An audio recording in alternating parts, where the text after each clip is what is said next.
Dating German guys made me question everything I've learned about dating in my own culture. To be honest, at first I felt very confused and frustrated, but now I find it very funny. Hi, this is Cloris, how are you doing? I'm from Hong Kong and I've been living in Germany for almost 8 years. I'm a naturalized German and currently based in Munich. This video is gonna be a bit personal and subjective because I'm going to share with you what I've learned from dating in Germany. Just a disclaimer, I'm not saying all German guys are like this. All I'm going to say in this video is based on my own experience and my friends' dating and relationship stories. Currently, I'm single and some of my friends have German boyfriend or German husband. So let's get into it. Let's start with the most stressful topic. Who pay for the first date? Due to the strong gender equality here, it's common to split the bill on the first date in Germany. Paying for a woman on the first date might be considered as a sign of disrespect. German men are very careful about it. In my hometown, Hong Kong, or East Asian culture in general, the guys usually insist on paying. If he doesn't, everyone around would quietly judge him, including the waiter.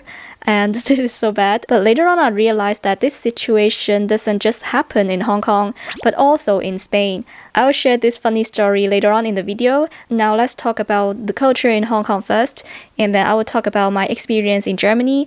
In my culture, guys would usually pay, even though some male friends would also invite me, and personally, I also invite my friends as well sometimes. It's a very common thing for us to invite each other. In my social circle and my past dating experience, usually the guys would pay for the first date. Sometimes I would also offer to pay, but they would usually reject it and they would usually insist to pay. It's also a sign on the first date that the guys like you and he wanted to have the next date, so he would pay. And then the girl might treat the guy on the next date or invite the guy for a drink later on. In our culture, paying means being polite, being caring, and being romantic. If the guy wants to pay separately, in my social circle, that means the guy doesn't even like you, and there would be no more next dates.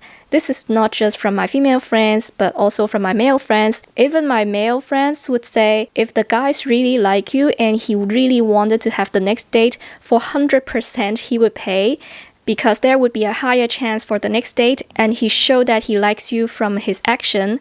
For myself, if I like the guy, I would let him pay. If I didn't like the guy on the first date and I didn't want to see him again, for sure I would insist to pay, so we probably won't see each other anymore. So it's a sign that there won't be a second date.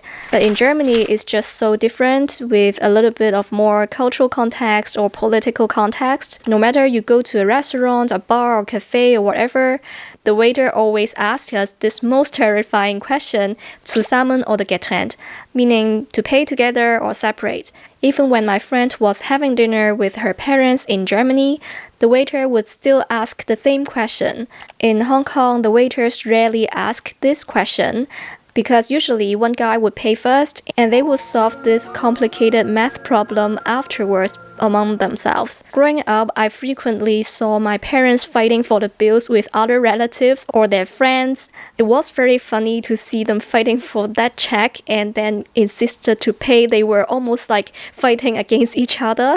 This is our unique way of showing courtesy or how much you care about your friends or relatives. In my generation now, to avoid that kind of troubles of fighting for the bills, my friends and I usually pay separately, but for some special occasions like birthday, we would also invite each other. So we are not that calculative. We just don't like breaking down the amount precisely, because for us it just looks very stingy. And we really don't care about this 1-2 euros. So yeah, all these are the concepts from my culture and my own preference. I prefer the traditional, uncomplicated way. So yeah, I would appreciate the nice gesture from my date. And for me, this is a good sign to show that there would be next date and this guy is not stingy and I know I can treat him later on and I wouldn't feel offended, because I feel like I don't need to prove my financial stability or independence through insisting to pay. But of course, I wouldn't take it for granted either, because I just don't want to make things complicated for myself and the other person. Meanwhile, I'm not against getrennt at all, but it's just a confusing gesture for me. So I always respect other people's preference and I'm not intending to change anyone's mind. We just have to find someone who are compatible with our values and ideology. It's not really black and white or right and wrong. It's just personal preference, as I didn't have a lot of dates.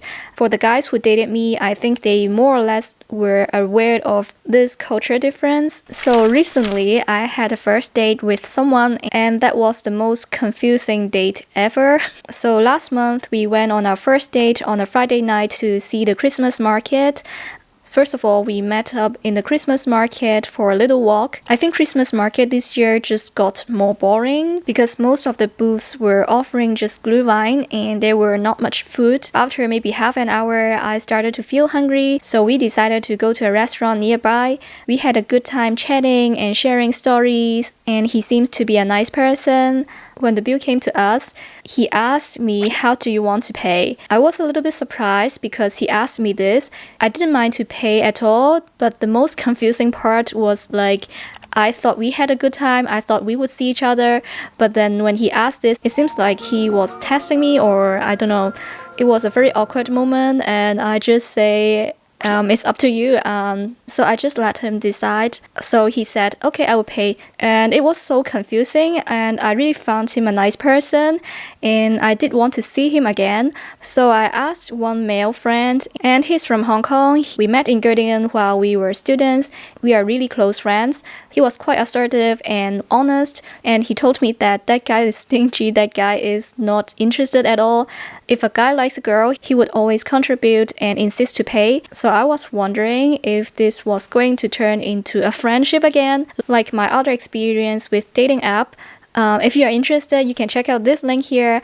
I shared how I met my friends in Germany, and I met 2 of them through dating app. And I also asked another female friend who has been living here for 8 years. She has also never dated anyone who would do get-rent, like separating the bills, because we see it as a gentleman gesture. And later on, after 3-4 days, I told my date what I thought, and he was shocked. From his perspective, there's just no way that a guy can do it right. If you ask, it's also confusing. If you don't ask and pay for the lady, she might get offended or feel uncomfortable. If he doesn't pay, it also doesn't look right.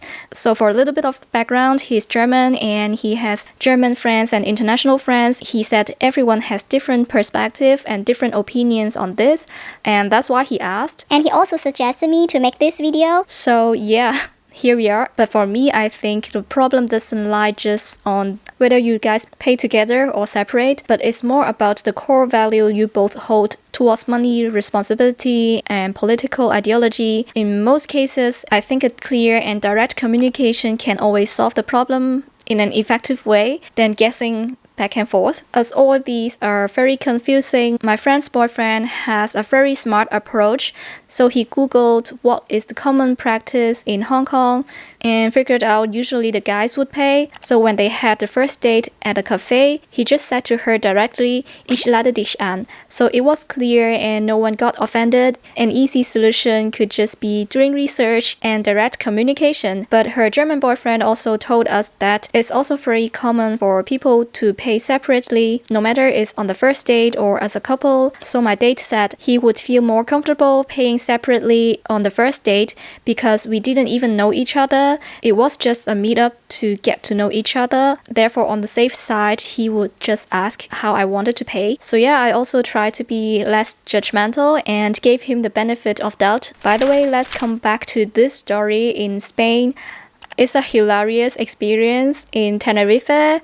When I was traveling there 2 years ago, I met this guy from Switzerland and we just became friends. So we hanged out and we had paella together because in Spain you just need someone to share the big paella, and other seafood plates as well because they just come in 2 portions. At the end, when the waiter came to us with the bill, and he told the waiter that we would pay separately. The waiter was so surprised and he was also very funny. And I told the waiter I was fine with it and I wanted to just pay, but the waiter just rejected my offer and he insisted that my male friend should pay. And then the waiter said, "You should date a Spanish guy and don't date with this guy. This guy is so bad." And it's so funny, and the whole drama just went on for maybe a minute.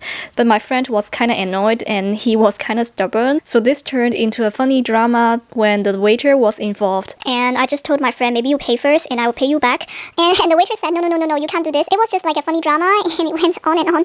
And I forgot how we resolved this, but it's just a very hilarious story.